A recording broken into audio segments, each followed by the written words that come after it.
semuanya, selamat wayah kia ya dimanapun kalian berada.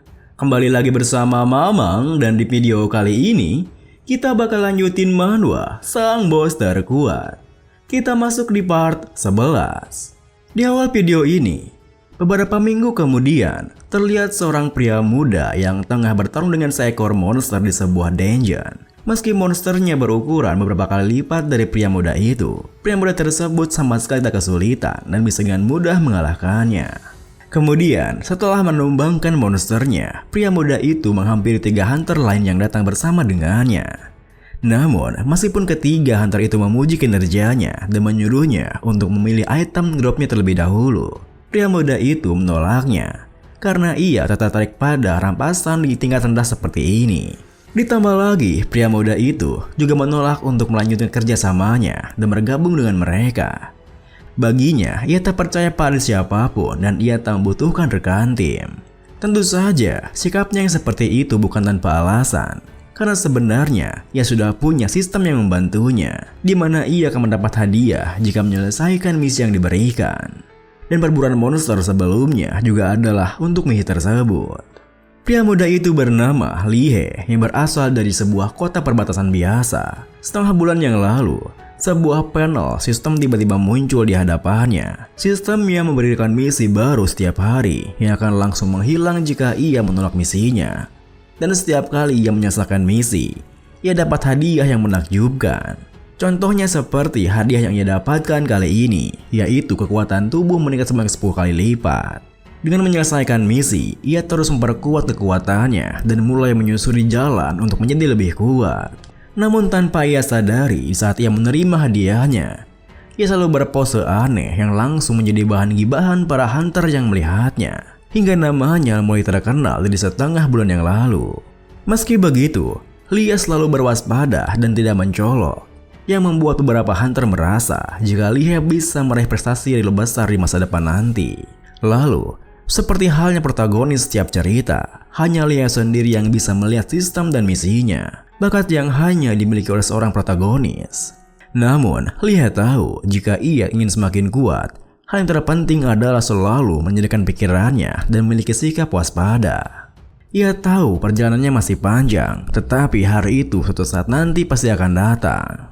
Keesokan harinya, di markas asosiasi Hunter, seorang staf asosiasi memberitahu Sang Demon King yang masih menyamar sebagai Bai Qingpeng jika ada seorang hunter yang muncul di lobi kantor sesuai dengan deskripsi orang yang ia cari setengah bulan yang lalu.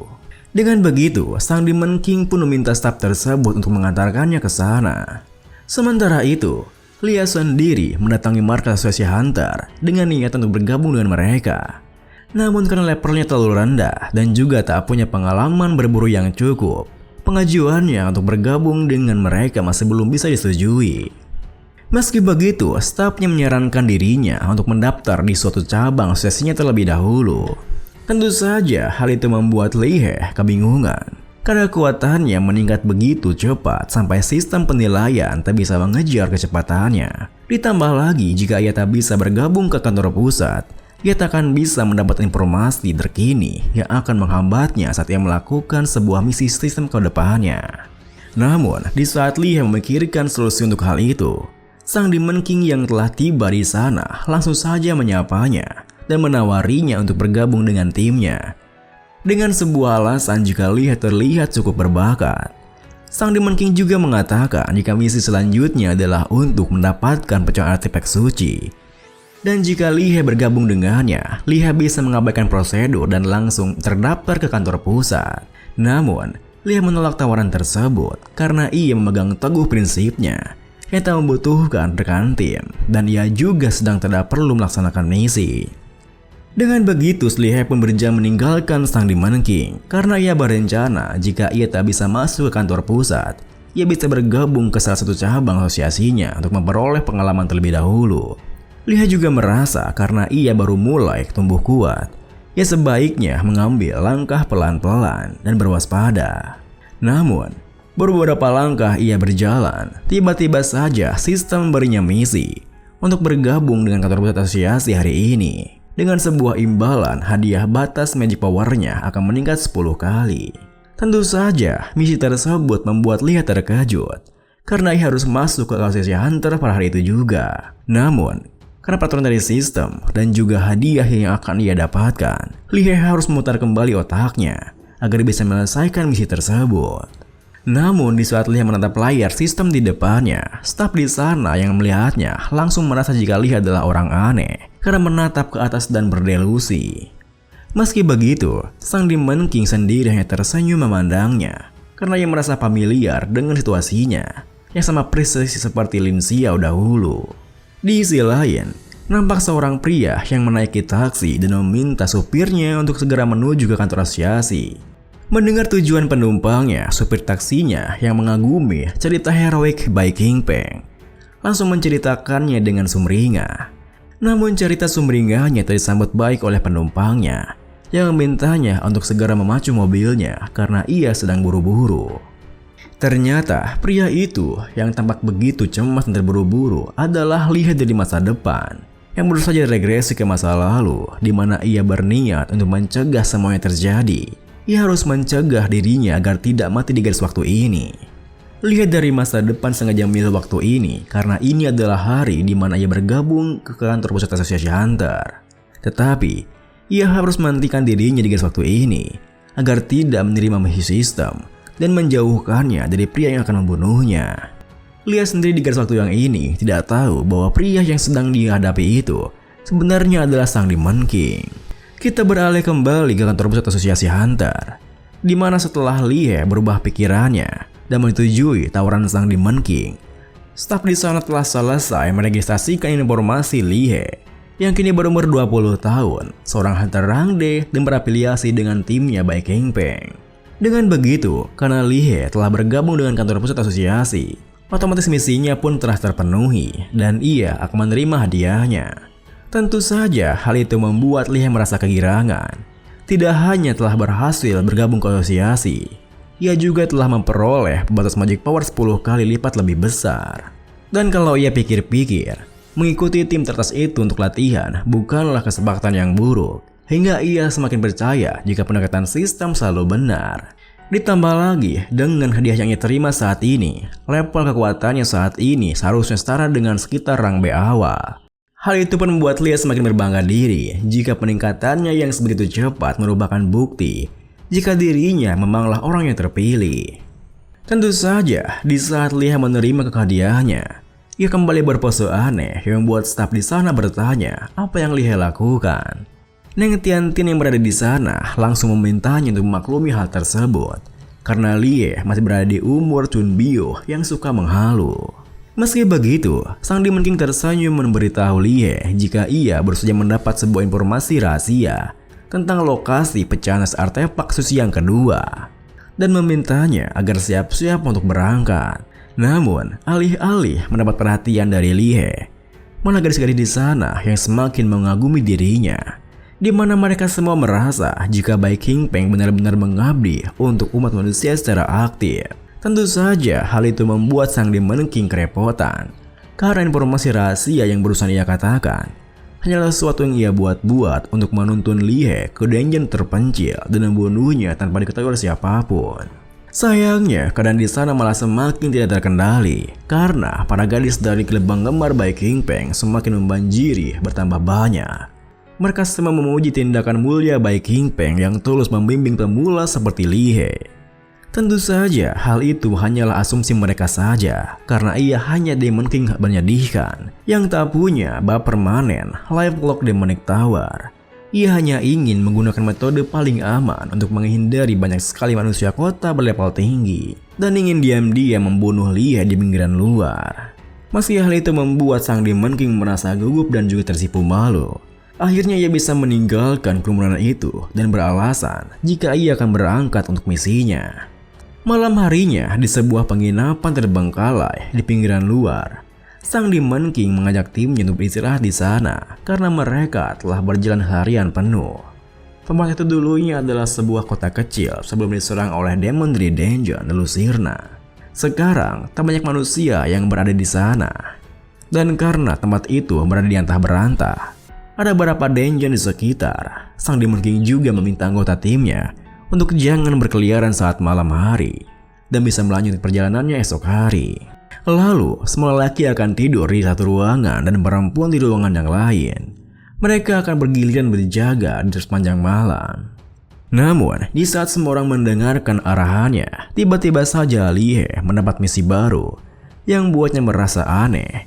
Kenapa sistem memberikan misi selarut itu? Misinya sendiri adalah untuk pergi ke sebuah dungeon rank A yang berlokasi di kilometer di utara dan membunuh demon rank A yang disebut Puppet yang berhadiah satu buah ramuan rank S. Meski awalnya Lie merasa jika ia belum cukup kuat untuk memasuki dungeon rank A, hadiah misinya membuatnya kembali memikirkannya. Karena kalau ia pikir-pikir, setengah bulan yang lalu ia bahkan tidak bisa berkecukupan untuk mengisi perutnya. Tapi sekarang ia bahkan punya kesempatan untuk mendapatkan ramuan rank S. Dengan begitu, di saat semua orang masih berbincang-bincang, Lie banget dari duduknya dan meminta izin untuk keluar dari sana. Tentu saja, hal itu membuat Gauhu dan yang lainnya merasa aneh. Bahkan Gauhu menyebutnya sebagai berandal karena Lie tetap pergi, meskipun Bos Bai sudah mengatakan jika di luar berbahaya. Pada saat itu, Lie sama sekali tak medulikan pandangan mereka semua. Karena baginya, misi sistem adalah yang utama. Semua misi sistem selalu membuatnya semakin kuat, dan karena sistemnya tiba-tiba saja memberikannya misi itu, Lie merasa sistem mungkin ingin mengasah skill dirinya. Oleh karena itu, Lie mempercayai sistem lebih dari siapapun. Ia yakin sistem memiliki rancangnya sendiri.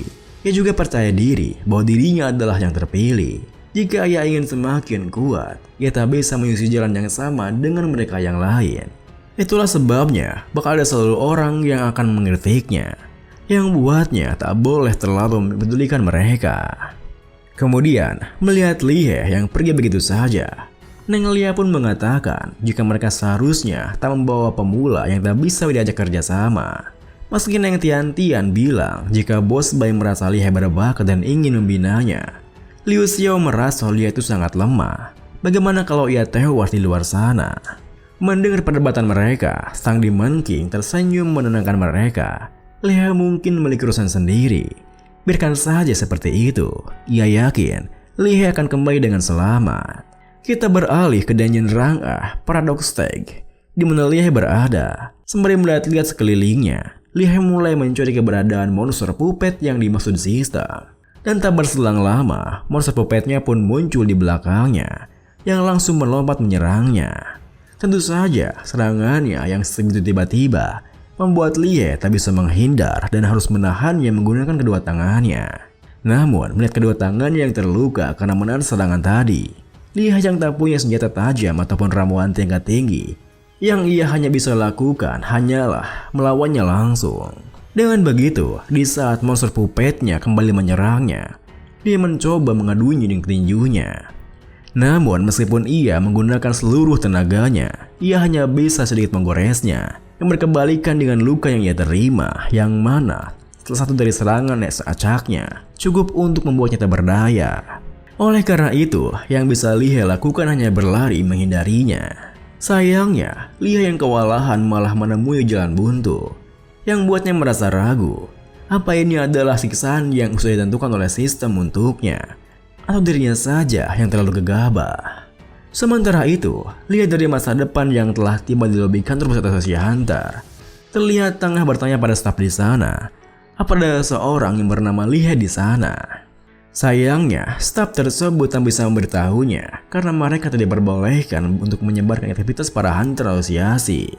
Tentu saja, hal itu membuat Lie dari masa depan mengumpat kesal. Karena jawaban staf tadi membuatnya yakin jika Lie sudah mendapatkan dirinya sebagai hunter di sana. Yang berarti, Lie 31 sekarang sudah pergi melaksanakan misi bersama Bai Qingpeng. Seketika itu juga, Lie dari masa depan bergegas pergi, atau ia nanti akan mati tanpa tahu penyebabnya.